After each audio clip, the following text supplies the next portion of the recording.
Iyo ni induru n'amarira vy'umuryango wa Ndikumana Melchior yumvikanye muri iri joro ryakeye muri quartier Bumwe zone Ndava ni muri commune Buganda. Hari isaha 4 z'ijoro aho abantu bari bambaye umwambaro w'igisirikare binjiye ku nguvu mu rugo rwa Ndikumana Melchior asanzwe ari umwigisha muri zone Ndava, baraheza bamwinjiza mu modoka yera ya double cabine babanje gukubagura umugore hamwe n'abana biwe.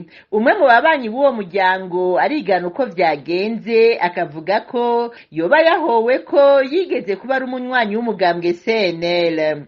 Umubanyi wa Ndikumana Melchior umwigisha yigisha kuri village Bendav. Ejo mwijoro twabonye imodoka yari double cabine yera irimo abasoda iza kumutora hari saa 4 z'ijoro n'iminota 17 barashika mu nzu barakubita abantu bari bahari, abana barabakubita, umudamu we baramukubita, kandi nta matati namwe yarafitanye n'ababanyi, yari umuntu abana neza n'abandi. Ariko kubera yari yarigeze kuba umusenere aho hambere baguma bamutoteza, ariko acarabivamwo. Amaze kubivamwo nta mugambwe n'umwe yasubiyemo.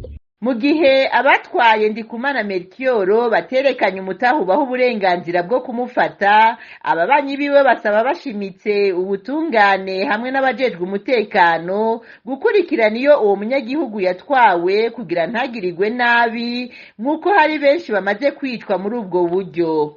Ariko vyadutangaje mu joro nyene baje kumufata iyo modoka twarakurikiranye twumva uyamanutse yerekeza i Bujumbura.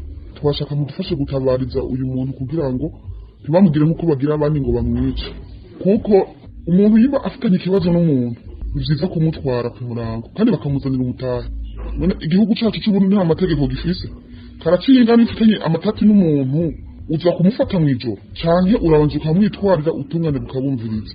Nukuri turabinginze mu mutabarize. Uruganda rwa RPA twahamagaye kuri telefone musanteri wa commune Buganda Hakizimana Pamphile kugira atange umuco kwifatwa ry'uwo munyagihugu arongoye, ariko yatwishuye ko atamakuru atangira kuri telefone ko twobanza gushika ku biro vyiwe.